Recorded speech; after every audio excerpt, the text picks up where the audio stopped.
고령화와 핵가족화가 가속화되면서 장례 문화에도 변화의 바람이 불고 있습니다. 갑작스런 이별 앞에서 장례 준비는 더 이상 개인의 몫이 아닌 사회적 과제가 되고 있는데요. 슬픔의 순간 유가족 곁에서 절차와 의례를 함께 준비하는 전문 장례 서비스가 주목받고 있습니다. 복잡한 행정 절차부터 마음을 돌보는 세심한 지원으로 장례 문화의 새로운 역할을 수행하고 있는데요. 남겨진 이들을 위한 준비, 장례 서비스의 역할과 변화에 대해 이야기 나눠봅니다. 네, 오늘은 상조 서비스의 역할과 변화에 대한 이야기 함께 나눠보겠습니다. 김성익 대표님 모셨는데요. 안녕하세요. 안녕하세요. 예, 어서 오십시오. 자, 고령화 사회가 정말 빠르게 진행이 되면서 이 장례를 좀 체계적으로 잘 준비해야 한다는 인식이 확산되고 있습니다. 실제 현장에 계시면서 체감하시는 바가 좀 클 것 같은데 어떻습니까?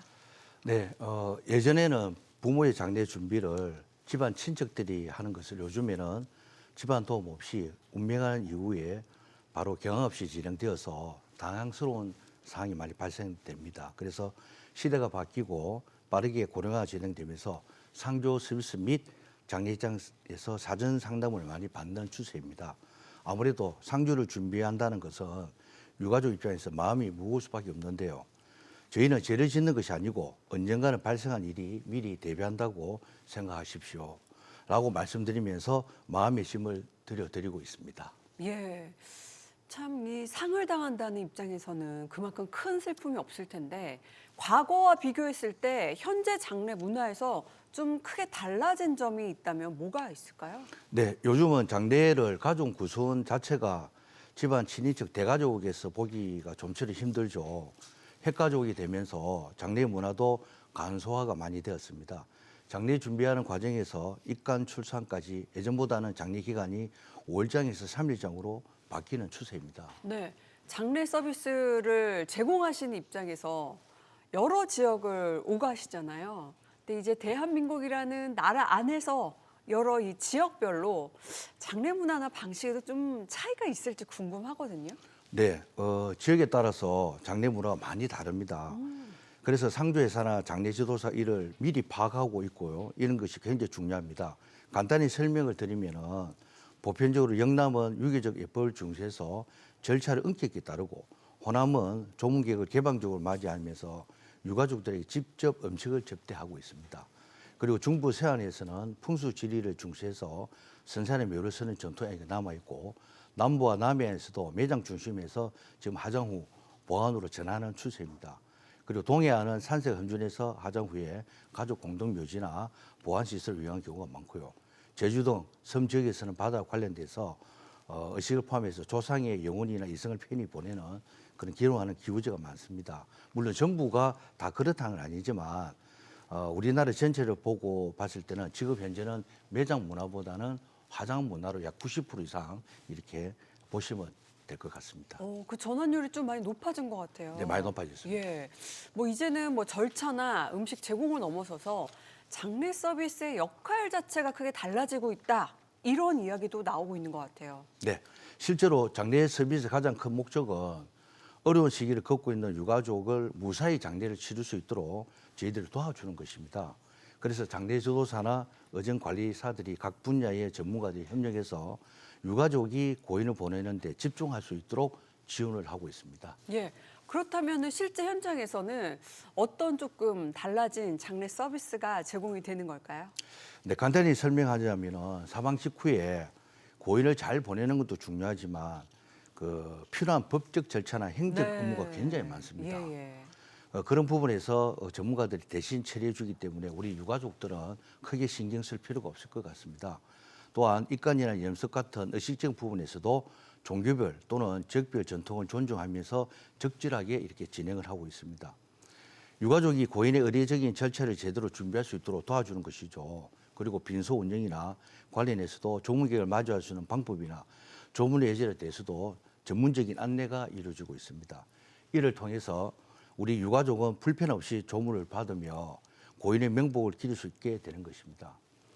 발인, 화장장, 장기에 대한 정보도 전문가들이 상세히 안내해 주고 있으며 그 외에도 사후 처리와 관련된 법적 절차나 상속 문제까지도 세심하게 지원을 하고 있습니다. 이렇게 유가족이 해야 할 일이 최소화되고 모든 절차가 체계적으로 이루어지기 때문에 장례를 준비하는 과정에서 겪을 수 있는 어려움과 부담이 크게 줄어듭니다. 결국 이러한 전문화된 장례 서비스는 우리 유가족이 고인을 보내는 데 있어서 더 큰 위로와 안정을 느낄 수 있도록 돕는 중요한 역할을 지금 하고 있습니다. 예. 실제 현장에서 이 장례 지도사에게 좀 있어서 가장 중요하다고 느끼는 부분 어떤 부분들이 있을까요? 네, 우리 그 장례 지도사들은 의전 서비스 직종으로서 기본적으로 복장, 언어, 태도, 장례 지도사의 전문 지식이 기본 덕목이라 할 수 있고요. 무엇보다 가장 중요한 것은 가족을 잃은 슬픔에 있어서 유가족들에게 짧은 시간이지만 위로를 주고 위안을 주며 고인을 잘 추모할 수 있도록 돕는 것이 가장 중요한 덕목이라 할 수 있겠습니다. 최근에 이러한 전문성을 갖춘 인력을 양성을 위해서 대학에서도 장례 지도 관련 전공을 통해서 체계적인 교육이 이루어지고 있습니다.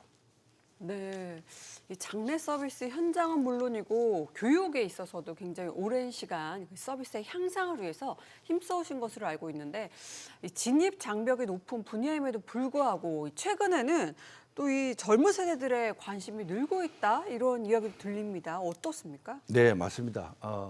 예전에는 우리 장례 문화가 어둡고 어렵게 느껴지는 직업이라는 인식이 강했지만 최근에는 전문 직업 그리고 의미 있는 서비스업으로 바라보는 시선이 많이 점점 늘고 있습니다. 특히 젊은 세대들은 단순히 생기를 위한 직업보다는 사회에 기여하고 사람에게 도움이 되는 중요한 게 생각하는 경향이 강한데요. 그런 점에서 장례 상조 분야는 전문성을 갖추며 안정적으로 오래 일할 수 있고 사회적 역할도 분명한 분야로 인식되면서 자연스럽게 관심이 지금 높아지고 있습니다. 자, 소비자 입장에서는 이 갑작스러운 뭐 가족의 그런 상해 상조 서비스를 선택을 할 때 꼭 살펴봐야 하는 부분들이 여러 가지가 있을 것 같은데 어떤 점을 꼭 이거는 짚어봐야 된다 이렇게 추천해주고 싶으실까요? 네, 상조 서비스를 선택할 때는 상조 내용이 매우 복잡하고 뭔가 쉽게 이해되지 않은 경우가 많습니다. 이 금액을 전부 해드립니다라는 광고나 약속을 믿고 선택하는 것은 매우 위험할 수 있습니다. 그런 거짓된 광고에 속지 않으려면 전문 장례 지도사와 상담을 통해서 자신에 맞는 맞춤식 상품을 선택하는 것이 가장 현명한 방법입니다. 특히 상조 서비스의 가장 큰 장점은 어려운 상황에서 전문 장례 지도사가 바로 출동해서 언제든 가족들을 돕고 금액 인상이 되지 않은 업체를 찾는 것이 가장 좋겠습니다. 네, 앞서서 우리 사회 장례 문화가 많이 달라지고 있다라고 말씀하셨는데 그럼에도 현재 시점에서 조금 아쉬운 부분이나 앞으로 좀 더 고민해야 할 부분에 있어서는 어떤 점들이 있다고 생각하십니까? 네, 그 1970년대에는 둘만나 잘 기르자는 슬로건이 있을 정도로 정부 정책 방향이 인구 억제에 맞춰져 있었는데요. 이는 당시 급격한 인구 증가에 비해서 사회 인프라가 충분하지 않았기 때문입니다. 하지만 50년이 지난 지금은 저출산과 고령화 시대로 국가 경쟁력 자체가 매우 걱정할 된 그런 상황인데요. 그런 과정에서 우리 장례 문화 역시 핵가족과 고령화, 고독사라는 증가라는 큰 변화를 겪고 있습니다. 문제는 바로 이런 변화의 속도를 정책과 제도가 충분히 따라가지 못하고 있다는 점입니다. 예. 자, 앞으로 그러면 어떤 변화가 필요할까요? 우리 네. 문화, 장례 문화에 있어서. 네, 대표적인 예가 고독사 문제입니다. 고독사가 발생되면 무용고 사망과 공영 장례를 어떤 기준으로 구분할 것인지 현재로서는 자가 명확하지가 않습니다. 실제로 우리 현장에서는 지자체마다 예산이 있으면 공영 장례로 예산이 부족하면 무용고 처리로 이어지는 경향이 계속 반복되고 있는 상황인데요. 앞으로는 공영 장례의 기준을 보다 명확하게 하고 고독사나 무용고 사망자에 대한 지원을 체계적으로 실효성 있게 정비하는 정책이 반드시 필요하다고 생각합니다. 장례 문화의 변화는 단지 행정적인 절차의 문제가 아니고 우리 사회가 어떤 가치와 윤리를 지켜주고 있는지 보여주고 있는 문제인 만큼 이를 바로잡기 위해서는 정책적 고민과 노력이 지금 이 시점에 매우 중요하다고 생각합니다. 예. 자, 지금까지 김성익 대표님과 우리 사회가 마주한 장례 문화의 변화와 또 과제에 대해서 함께 이야기 나눠봤습니다. 고맙습니다. 네, 고맙습니다.